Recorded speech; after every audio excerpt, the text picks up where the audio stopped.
All right, and just that fast, we have a reply from Carl Crawford about Meg Thee Stallion, even though I thought we were off of Meg Thee Stallion. Carl Crawford in an interview with Billboard, and I'm not certain how he's able to do these interviews because the temporary restraining order said that he's unable to speak about anything. Well, again, we've only gotten only gotten information from one side. Yeah. So, Billboard says, according to Crawford. Billboard says that Crawford says he denies any claims of him or his 1501 label trying to prevent Megan's output of music. It's a whole lie, says Crawford.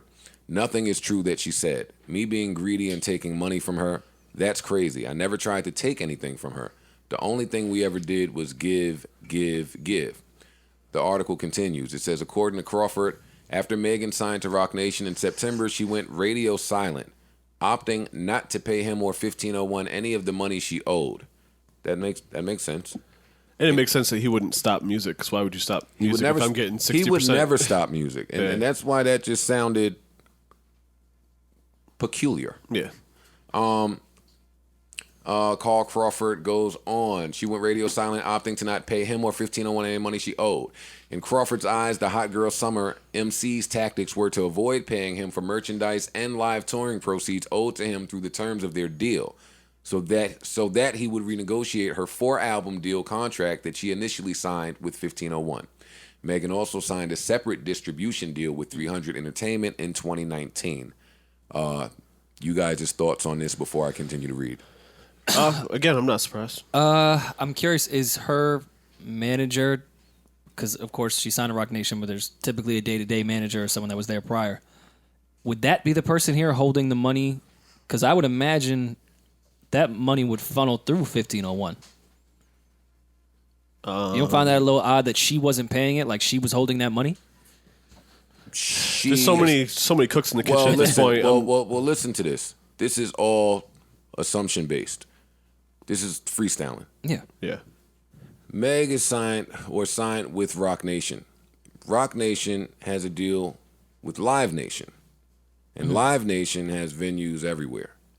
So if there were a way for you to go do your shows and get your money and not pay the person that you are in a deal with, this is that scenario. Yeah, where Roc now takes over and we're going to take our percentage and here's the rest of your money. Carl is no longer dealing with Meg Thee Stallion. He's dealing with Roc Nation, I'm assuming. You would think, yeah. And 300, even though that's a signed separate distribution deal with 300 that they're suggesting, Billboard here, he would deal with 300 as well. But Maul, everything that Carl Crawford is saying here was me playing devil's advocate to you on your merit argument. Crawford goes on. Let's talk about your contract. It's a great contract for a first timer. See, stop right there. That is the other perspective. Yeah. When you get out of, you're robbing me and I'm not getting what I'm owed, the person that has the contract typically feels like, nah, I did you a solid. Well, yeah, it's natural for him to feel like that. She just might feel a different way, that's all. Well, you got to remember that when the contract was signed, at least theoretically, she was not known. Right. And they had connections and whatever they brought to the table. That's the only thing I didn't like from her, too, by the way. Her saying, Meg Thee Stallion has always been Meg Thee Stallion. Anything I got it on my own. I did it on my own. I didn't need nobody. I write my raps. I make my songs. Then why'd you sign it? Oh, business. He goes on. Let's talk about your contract. It's a great contract for a first-timer, he offers. What contract gives parts of their masters and 40% royalties and all that kind of stuff? Ask Jay-Z to pull one of his artists' first contracts, and let's compare it to what Megan got. I guarantee they won't ever show you that. Well, they shouldn't show you that because that's good business. Jay-Z should not be showing you any contracts. Billboard spoke to Crawford about Megan's allegations, why he thinks Jay-Z and Roc Nation are trying to stronghold his company, and what he hopes to gain back from his pending lawsuit. And, wait, this is a whole interview. Yeah. Wow. Yeah, there's a lot here. Whoa. What was your initial reaction with Megan going on Instagram Live and accusing your label of preventing her from dropping new music? My initial reaction was, and this is Billboard if you haven't got a chance to read this, my initial reaction was, man, I can't believe this is serious. She just has so many holes in her story and it's almost on some delusional type stuff. The bubble of Hollywood and her 8 million followers has really clouded her head because the stuff that she is saying is not true. It's a whole lie. Nothing is true that she said. Me being greedy and taking money from her, that's crazy. I never tried to take anything from her. All I did was give, give, give. Now she fell for the oldest trick in the industry, the conquer and divide theme. Gentlemen, I won't read this whole thing because this is that hard. is an old trick in the industry. That's the oldest trick in Human existence. See, now when Rock Nation was able to help Uzi, and I won't really dive into this because I'm a Hovenger, but when Rock Nation was able to help Uzi, that to me was very understandable because Uzi is more profitable and more valuable than most of the artists that are out now. He's proven it already. With no album, he had proved it. That's the type of streaming artist that Uzi is. Uzi was going to get somebody to settle, sort of like my Future Rocco argument. Right. Megan is not at the place, in my opinion. She's at the same place as Uzi was. No, she's not. She got 2 platinum No, singles. she is not. No, she is not. A far cry. That is incorrect. What other platinum single did he have besides All My Friends Are Dead at that time? A few. He's had a few. And they weren't just platinum. Uzi was like the highest streaming. Yeah, Uzi is higher in pretty By much every miles. category than Meg. By miles. And I don't even think it's close. It's not close. It's not. We don't talk about Uzi enough here because we're old. But what Uzi is doing out there, there's a reason that they put a boot on his Cullinan and then he parked his Bugatti or some shit in the same spot. Like there's a reason that he's playing the way he plays. There's a reason that he in Starlets every night just chilling. There's a reason for it. He is way more successful than most of the artists that are out. He has put himself and worked himself into a position where it behooves all y'all for me to not be angry. Everybody involved. Yeah. It helps y'all if I'm happy. That's what I be telling niggas I be in deals with, but whatever. Meg is not there yet. She's not there yet. Well on her way. But I'm not amending anything if I'm Carl Crawford right now. Yeah, you said that before, and I agree. Give me an album.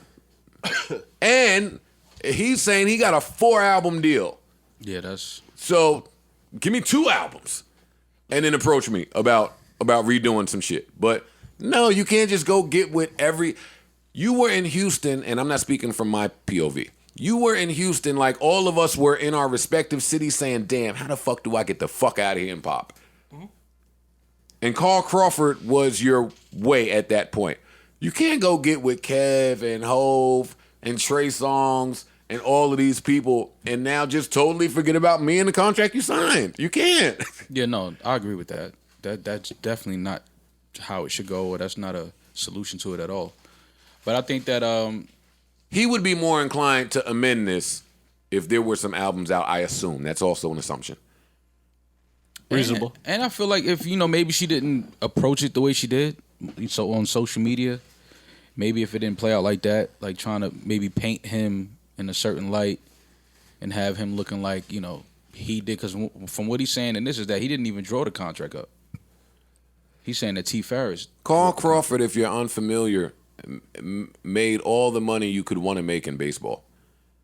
He's not like a retired baseball player that had a hard time and now he's trying to take advantage of rappers. Carl Crawford has money and had money. He's always had money.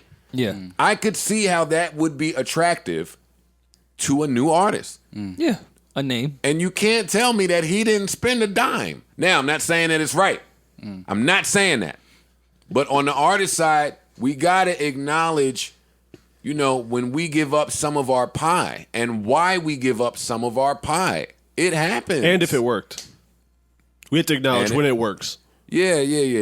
That's not right. Like, it's one thing to, I went out and did all this shit myself, but if I signed to a label and then I pop as a result of the label doing the work, then turning around and saying, nah, it's fucked up.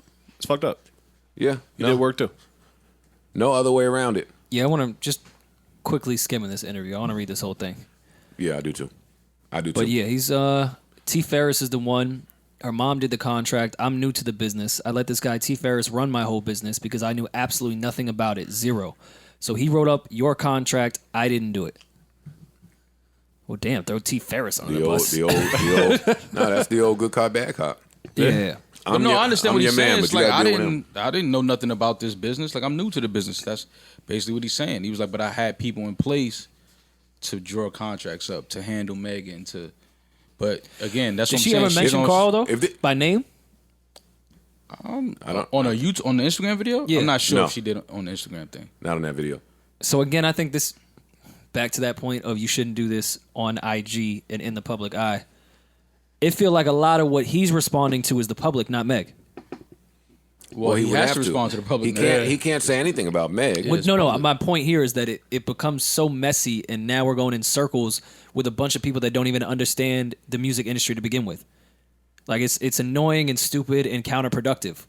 Like Which the is fact why that you he's keep- explaining who runs his business to the world, not to Meg, because I'm sure Meg is aware of who T. Ferris is. Right. And if he didn't bring up, I only say this because I never heard Meg bring up Carl's name.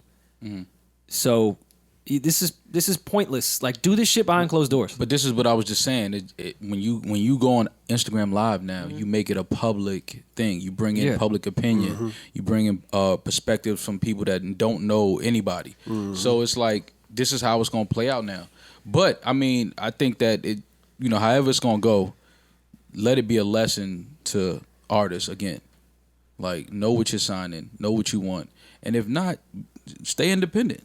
Grind on your own. Stack your money however you can and put it into your dreams and go about it that way. But playing shit out in the public should never be the solution. Like you keep your business behind closed doors. I agree. Oh, and he's going in on Jay and Rock. Well, I knew that we wouldn't hear that we didn't hear the end of this. Yeah, I figured that he would find a way to make his feelings known. I wonder where I forget that he's a- Jay Prince is gonna fall in all this. He 'Cause he is tends some- to keep quiet for the most part. He gives you an IG caption. Yeah. I forget that Carl was a baseball player too, so he's accustomed to dealing with the press. Yeah. So hopefully it gets resolved. But dealing with the press, What music is she With trying to release Friday? Because it's not an Baseball. album, right? no. Probably another single. I think it's Yeah. just music. How much music you want to? Oh man, I'm off of this. Mo, are you gonna give your take? I'm gonna give who? We could edit this, but are you gonna give your take that you said off mic? Because I thought it was an interesting one. What did I say? Is this a rollout? It feels like it. It feels like they're definitely gonna try to use it as a rollout for sure. Who's they? Whoever's in charge of putting out the music. I mean, why wouldn't you?